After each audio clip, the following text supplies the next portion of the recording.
2024 లేదా 25లో డిగ్రీ లేదా బీటెక్ చదివారా? సాఫ్ట్‌వేర్ జాబ్ కోసం ఎదురు చూస్తున్నారా? అయితే కోడ్ జ్ఞాన్ 100 డేస్ కోర్సులో చేరండి. జాబ్ సాధించండి.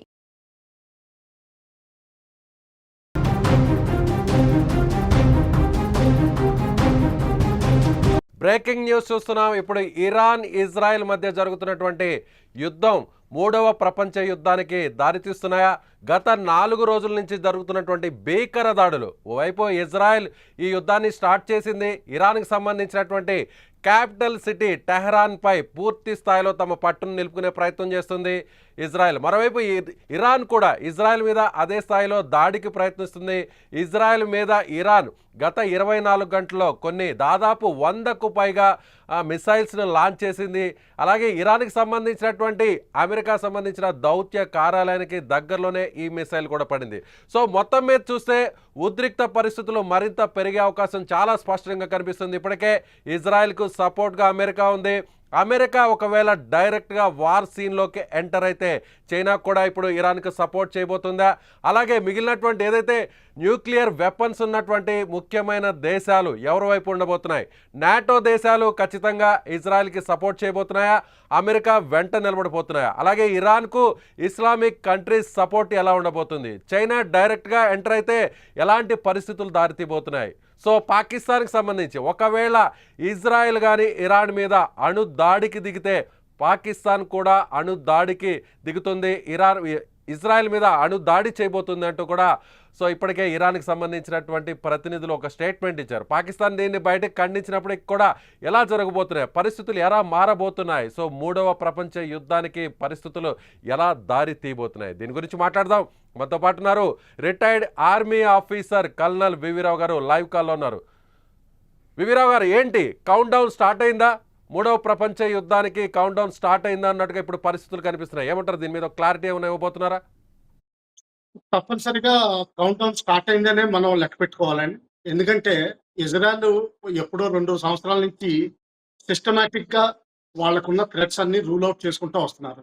ఫస్ట్ హమాస్, తర్వాత హెజ్బుల్లా, తర్వాత కొంతవరకు హౌతీస్ మీద కూడా వైమానిక దాడులు చేశారు. తర్వాత మెయిన్ రూట్ కాజ్ ఎక్కడైతే ఉందో ఇరాన్ మీద ఇప్పుడు రెండోసారి మొదలు పెట్టారు. అంతకుముందు కూడా ఎప్పుడో చాలా సంవత్సరాల క్రితం న్యూక్లియర్ ఇన్‌స్టాలేషన్స్ మీద అటాక్ చేశారు.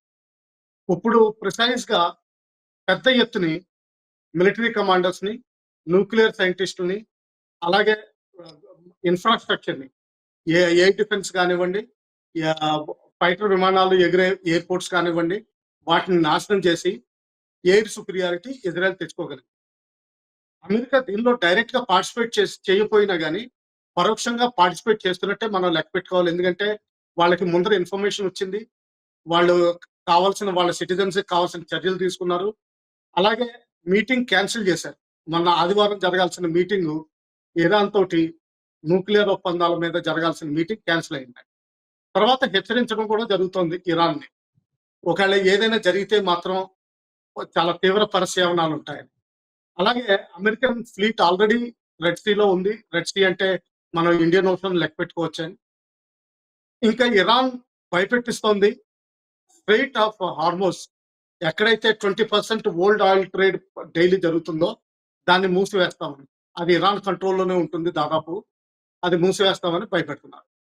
ఆ విధంగా ఇరాన్, ఇజ్రాయెల్ మధ్యన ముందర జరిగే ప్రస్తుతం యుద్ధం కేవలం మిసైల్స్ దాడి, యూఏవీస్ దాడి ఇంతే కాదు. ఈ అసాసినేషన్స్ కూడా జరిగే అవకాశాలున్నాయి. ఎస్పెషల్లీ ఇరాన్‌లో ఎక్కువ జరిగే అవకాశాలు ఉన్నాయి. వీటి వల్ల అమెరికా కూడా ఇన్వాల్వ్ అయ్యే అవకాశం ఉంది. ఎందుకంటే ఆల్రెడీ ఇరాన్ హెచ్చరించింది. ఇదంతా ఇరాన్, అమెరికా పార్టిసిపేషన్ ఉన్నట్టే లెక్క పెడుతున్నాం. దీనికి కూడా తీవ్రమైన పర్యవసానాలు ఉంటాయని. ఇప్పుడు మిగతా దేశాలు చూస్తారా? యూకే 100% అమెరికా వెనకాల ఉంది. ఆల్రెడీ వాళ్ళ షిప్స్ కదలడం మెడిటరేనియన్ సీలో ఉన్నాయి. ఇంకా ఫ్రాన్స్ అంటారా? ఇది తటస్థ వైఖరి పాటించవచ్చు కొంచెం వరకు. ఎందుకంటే అంతకుముందు ఆయతొల్లాస్ 1979 ముందర ఫ్రాన్స్‌లో వాళ్ళు ఉండేవారు. దానివల్ల కొంత సింపతి ఉందండి. కానీ మిగతా నాటో కంట్రీస్ ఫ్రాన్స్ పార్టిసిపేట్ చేసినా చేయకపోయినా గానీ నాటో కంట్రీస్ మాత్రం యూఎస్ఏ సైడ్ వచ్చే అవకాశం ఉంది. దీనికి అపోజిట్‌గా రష్యాలో ఆల్రెడీ యుక్రెయిన్ తోటి ముడిపడి ఉన్నారు. అక్కడి నుంచి తెగదెంపులు చేసుకోవడం చాలా కష్టమవుతుంది. దానివల్ల రష్యా ప్రస్తుతం డైరెక్ట్ గా ఇరాన్ తరపున ఇన్వాల్వ్ అయ్యే అవకాశాలు ప్రస్తుతం కనిపించట్లేదు. కానీ చైనా ఖాళీగా ఉంది. వాళ్ళు 100% వాళ్ళ మిసైల్స్ ఇవన్నీ టెస్ట్ చేసుకోవడానికి ఇదే మంచి అదను. సో ఇరాన్‌కి 100% సపోర్ట్ వచ్చే అవకాశం ఉంది. ఇంకా కొన్ని రోజులు ఇదే యుద్ధం కొనసాగి ఇంకా తీవ్రమైతే 100% చైనా డైరెక్ట్ సపోర్ట్‌లో వచ్చే అవకాశం ఉంది. అయితే ఏ విధంగా వస్తుంది? ల్యాండ్ రూట్‌లో రావాలంటే పాకిస్తాన్ ద్వారా రావచ్చు వాళ్ళు. సిపెక్ రూట్ ఆల్రెడీ ఉంది. పాకిస్తాన్‌కి, ఇరాన్‌కి రూట్స్ ఉన్నాయి. అక్కడి ద్వారా రావచ్చు. లేదంటారా ఇంకా ఇండియన్ ఓషన్‌లోకి వాళ్ళ ఫ్లీట్ వచ్చి ఆల్రెడీ సబ్‌మెరైన్స్ ఉన్నట్టు ఇండియన్ ఓషన్‌లో ఉన్నట్టు 2, 3 రిపోర్ట్స్ ఉన్నాయి. అలాగే సర్వే షిప్స్ కూడా వాళ్ళవి ఉన్నాయి. ఈ విధంగా ఫ్లీట్ కదిల్చి వాళ్ళు డైరెక్ట్‌గా సపోర్ట్ చేయొచ్చు. బై ఎయిర్ సపోర్ట్ చేయొచ్చు. విమానాల ద్వారా సరుకులు, మెటీరియల్, వెపన్స్, మిసైల్స్ చేరవేసే అవకాశాలు చాలా ఉన్నాయి. సో ఈ విధంగా మూడవ ప్రపంచ యుద్ధానికి దాదాపు అంచుల్లో ఉన్నామంటే లెక్క పెట్టుకోవాలి. భారత్ చాలా జాగ్రత్తగా ఉండాలి. వివిరావు గారు కొద్దిసేపటి కిందటే ఇరాన్ కూడా ముఖ్యంగా ఒక స్టేట్మెంట్ కూడా ఇచ్చింది. గతంలో ఏదైతే 1968లో ఒక ఒప్పందానికి, అంటే ముఖ్యంగా అంతర్జాతీయ ఒప్పందానికి కట్టుబడి ఉంటూ కొన్ని సంతకాలు కూడా చేసింది. ఏంటంటే అణ్వస్త్ర వ్యాప్తి నిరోధక ఏదైతే ఒప్పందం ఉందో ఈ అగ్రిమెంట్కి గతంలో ఒప్పుకుంది. ఈ అగ్రిమెంట్ నుంచి, ఈ ఒప్పందం నుంచి, అణ్వస్త్ర వ్యాప్తి నిరోధానికి సంబంధించిన ఒప్పందం నుంచి తాము బయటకు వస్తున్నాం. దీనికి సంబంధించి కూడా ఏదైతే ఇరాన్ పార్లమెంటులో కూడా బిల్లును ప్రవేశపెట్టడానికి ఇరాన్ సిద్ధమైపోయింది. అంటే ఒక రకంగా ఏదైతే ఆయుధాలను తయారు చేయడానికి సిద్ధంగా ఉన్నాము అని ఒక రకంగా పరోక్షంగా ఈ స్టేట్మెంట్ అనుకోవచ్చా? సో దేనికైనా కూడా తెగబడడానికి సిద్ధంగా ఉన్నామని చెప్పుకోవచ్చా? మరోవైపు పాకిస్తాన్ కూడా మాకు సపోర్ట్ చేస్తుంది. ఒకవేళ ఇజ్రాయెల్ కానీ న్యూక్లియర్ దాడి చేస్తే, అణు దాడి చేస్తే తమ మీద, పాకిస్తాన్ ఖచ్చితంగా ఇజ్రాయెల్ మీద అణు దాడి చేయడానికి సిద్ధంగా ఉందంటూ కూడా ఇరాన్ ఒక స్టేట్మెంట్ ఇచ్చింది. అంటే ఇప్పుడు మీరు చెప్తున్నట్టుగా చైనా పాకిస్తాన్ ద్వారా ఇరాన్కి సపోర్ట్ చేసేటువంటి అవకాశం ఉందంటారా? 100% ఉంది. ఎందుకంటే పాకిస్తాన్‌కి అనుబంధంగా ఉంది చైనా. అమెరికా దూరంగా ఉంటుంది. సో అందువల్ల ఏంటంటే చైనాకి ఎక్కువ సపోర్ట్ ఇచ్చే అవకాశాలు ఉన్నాయి పాకిస్తాన్.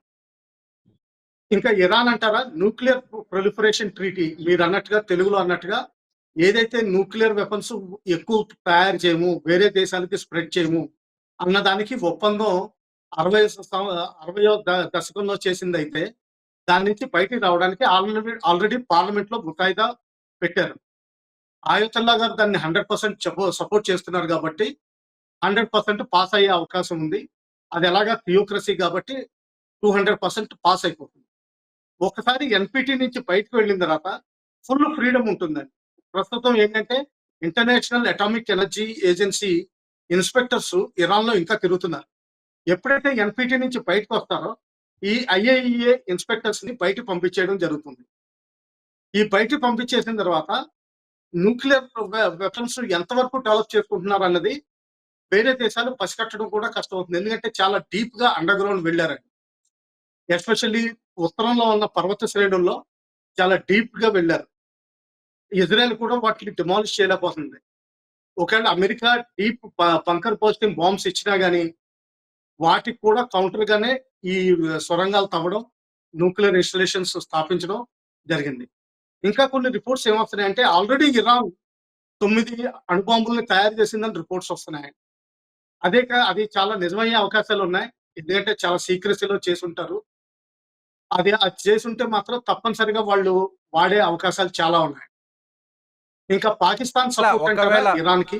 వివిరావు గారు మీరు చెప్పినట్టుగా ఒకవేళ నిజంగా పార్లమెంట్లో ఈ ఒప్పందం నుంచి బయటకు వస్తున్నట్టు బిల్లును ప్రవేశపెట్టి ఒకవేళ తీర్మానం చేస్తే డైరెక్ట్గా ఇది అమెరికాని రెచ్చగొట్టినట్టు అనుకోవచ్చా? ఇప్పటికే అమెరికా తమ షరతులు కట్టుబడి ఉండాలి, ఒప్పుకోకపోతే మరింత యుద్ధాన్ని తీవ్రతరం చేస్తాము, ఎట్టయినా సరే ఇరాన్ ఖచ్చితంగా చర్చలకు రావాలని పిలుస్తున్నటువంటి అమెరికా ఇప్పుడు తన నిర్ణయాన్ని మార్చుకొని డైరెక్ట్గా ఇక యుద్ధ రంగంలోకి దిగే అవకాశం ఉందా? ఇప్పటివరకు పరోక్షంగా ఉన్నటువంటి అమెరికా ఇక నేరుగా ఇరాన్ మీదకు డైరెక్ట్గా అటాక్ చేసే అవకాశం ఉందంటారా ఒకవేళ ఈ ఒప్పందం నుంచి బయటకు వస్తే ఇరాన్? 100% అండి. ఒకవేళ ఎన్పిటి నుంచి బయటకు వచ్చేస్తే అమెరికా క్లారిటీ ఇచ్చినట్టు అయింది. ఇంకా చర్చలకు దిగబోము, మేము అణ్వస్త్రాలతో మా ఇష్టం వచ్చినట్టు చేసుకుంటాం, మాకు హక్కు ఉందని. ఆ విధంగా ఏంటంటే ఇంకా అమెరికా డైరెక్ట్ గా ఇజ్రాయెల్ సపోర్ట్ లో first deep bunker bursting bombs ఇచ్చే అవకాశం ఉంది.